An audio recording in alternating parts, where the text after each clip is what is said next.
Oi, eu sou a Raíssa Miranda e eu vou apresentar o meu projeto de fim de curso nesse vídeo. O tema é a diversificação e aprimoramento da geração de designs para fluxos de verificação e EDA. E esse projeto está sendo feito em colaboração com o projeto Quimera, do Laboratório de Compiladores, com a orientação do professor Fernando, e o time de compilação da Jasper, da empresa Cadence Design Systems, que eu também faço parte, com a orientação da Mirlaine. O problema principal que motivou esse projeto foi a escassez de benchmarks para ferramentas de EDA. Então, primeiramente, EDA significa Electronic Design Automation e é a área responsável por criar ferramentas e softwares que vão automatizar o design. Mas essas ferramentas, elas dependem muito de conjuntos de benchmarks, que são os designs usados para testar a robustez, avaliar o desempenho e identificar possíveis falhas nas ferramentas. O problema é que esses conjuntos de benchmarks que já existem são muito limitados, tanto em tamanho quanto em diversidade.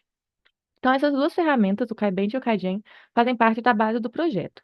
Primeiro, o KaiBench ele foi criado pelos participantes do Quimera, em colaboração com a Cadence, e é uma coleção com mais de 50 mil programas em Verilog que foram tirados dos repositórios públicos do GitHub, mas também passaram por filtros sintáticos e semânticos para garantir que eles tivessem qualidade.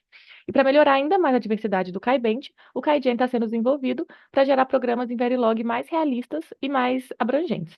Então, ele usa uma gramática probabilística treinada a partir do KaiBench, e isso permite também ajustar a frequência com que cada tipo de construção aparece nos designs gerados. Então, ele estava em construção durante o tempo do POC 1 e o POC 2 agora está sendo focado no aprimoramento dele. Então, no POC 1, a ideia foi fazer uma avaliação com a Jasper. A Jasper ela é uma ferramenta de verificação formal de hardware que verifica a lógica dos circuitos para garantir que eles estejam certos antes de serem fabricados. Então, primeiramente, eu fiz uma comparação do benchmark do KaiGen com outros, o Verismith e o Blockhammer, que já existem no GitHub. Então, depois usei esses testes gerados pelo KaiGen na Jasper, e os testes eles foram rodados aplicando o Sanitizer ASAM e o BSAM para tentar achar alguma falha de memória ou algum comportamento estranho, e também analisei a cobertura do código.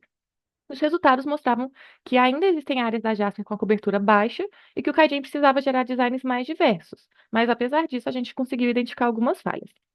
Então, no POC 2, eu comecei focando na configuração local do KaiGen dentro do ambiente da Cadence. A ideia aqui foi gerar os designs internamente, conseguindo ajustar o número de tokens, o gram e a gramática que seria usada.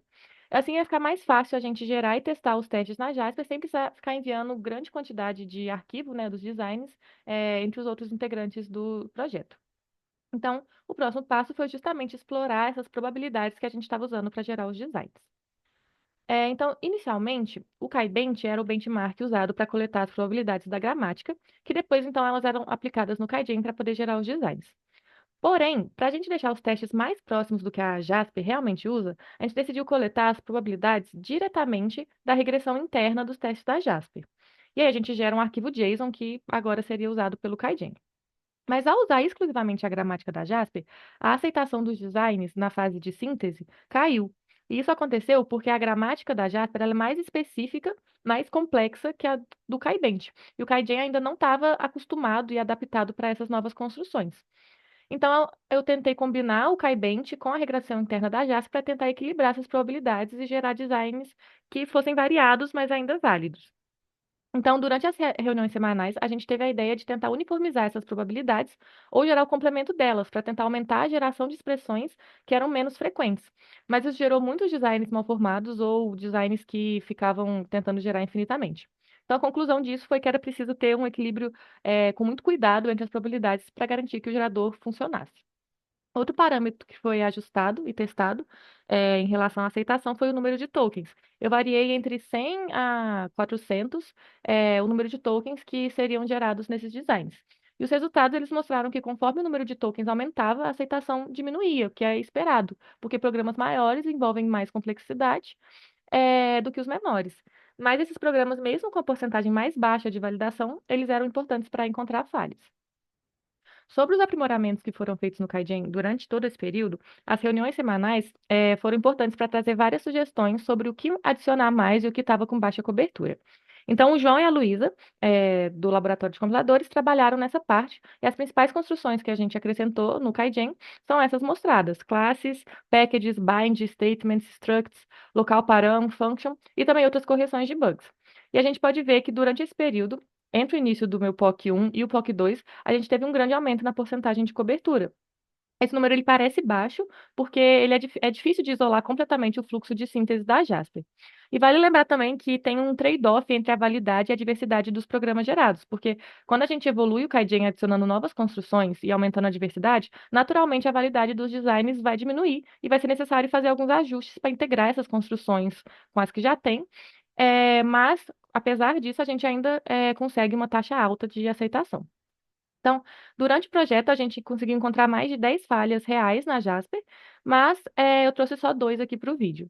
O primeiro erro foi encontrado um heap buffer overflow, né, um ASAN, né, que foi encontrado durante a build de ASAN, e esse foi o design que encontrou ele. Basicamente, o erro ele acontecia por causa de um ponteiro inválido, que corrompia os endereços de uma árvore de análise que a gente tinha, mas esse erro ele já foi corrigido.